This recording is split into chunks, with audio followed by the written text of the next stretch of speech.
Double XP or not, here's some useful skilling items to assist you in your skilling journey. Let's get started. If you find yourself burning a lot of food when cooking higher level bits of food for the cooking skill, consider getting the cooking gauntlets by completing the family crest quest. If you've happened to have lost these, you can reclaim them from this guy in Varrock. These gloves retain the XP buff from the chef's mitts in addition to lowering the level at which point you can no longer burn food, including food types that can still be burned while having level 99 cooking. And if you're an extra big brain boy, you'll go ahead and cook inside the Fort Free kitchen to reduce your odds of burning food even more. Oh, and this item is actually a multi-useful item as you can swap it around into the smelting gauntlets, which allow you to make 60 bars at a time instead of 28. If you're a player looking to train to level 99 crafting or fletching, it may just be worth it to complete the Ode of Devourer quest.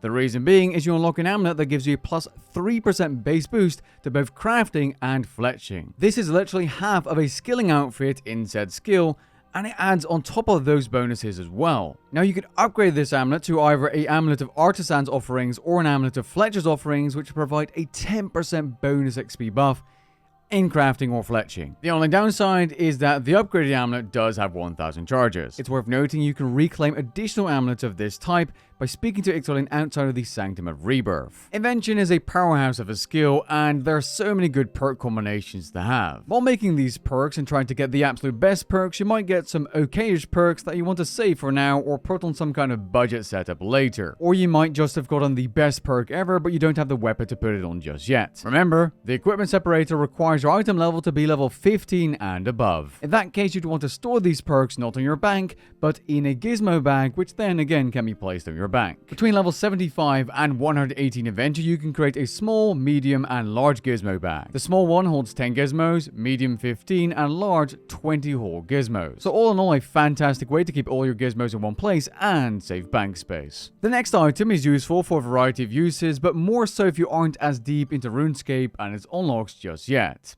It's the Buyable Skills Necklace. This bad boy is teleports to important locations such as the Play-Owned Farm, Crafting Guild, and Fishing Guild, which will give you easy access to the Deep Sea Fishing Hub. Basically, this is a time saver for a variety of different skills. The next one may be a little bit of a no-brainer, but in case you aren't using these items all of the time when training artisan skills, you're doing something wrong, and you should start using them.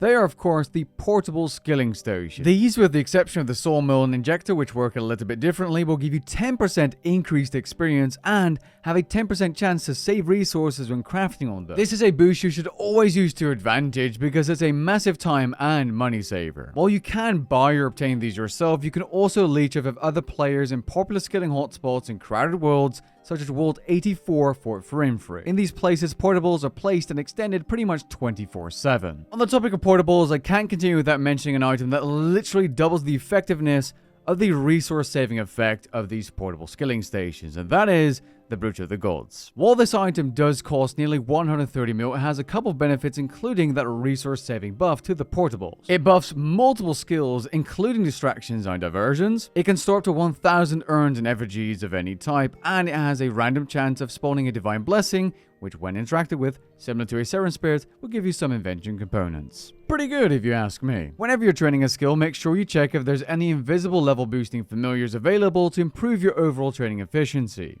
Think Granite Lobster for fishing, Beaver for woodcutting, or an Abyssal Titan when runecrafting for extra essence. Another great familiar for those training gathering skills and looking to gain resources is the Water Fiend. It has a 5% chance to duplicate the resource you're gathering and store it within itself. This actually includes damaged artifacts, which makes it fantastic for training archaeology. Since we're on the topic of archaeology, a really good item I recommend you get if you have the invention level is the Auto Screener V1.0.80. This thing requires the associate qualification to buy the blueprint inside the Archaeology Guild and 50,000 chronotes and level 67 invention. This thing is a game changer for archaeology because it automatically turns gathered soil while excavating into archaeology materials, increasing overall output per hour. This at a cost of some invention charge, of course. You can then place these additional materials into the material cart or auto-bank them with an item such as the Sign of the Porter, which, by the way, if you didn't know, is created with divination energy and a type of necklace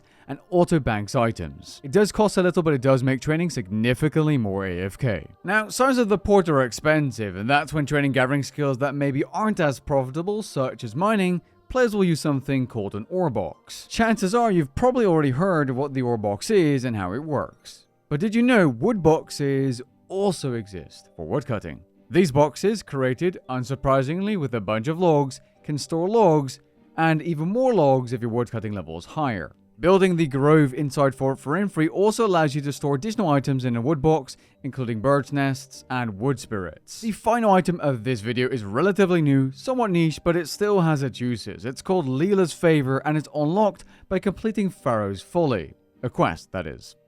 Unfortunately, this quest has a lot of pre-requirements, but it still is pretty damn useful. This item has teleports to all Menethil's districts, but the main reason I'm mentioning it here is its ability to teleport to an active soul obelisk in Menethil's, which is the best way farming reputation to unlock skilling buffs, the VIP area, and to save feathers in the Sophonim Slayer dungeon. And hey, doing quests can never hurt. I mean, doing all the pre-required quests is going to give you a bunch of useful unlocks as well. I'm sure many people in the Soul Obby Friends chat who scout for these things are using these as well. There are of course many more useful skilling items, but that's all for this video today. If you enjoyed the video, leave a like down below and maybe even consider subscribing, and I'll catch you guys in the next one. Peace.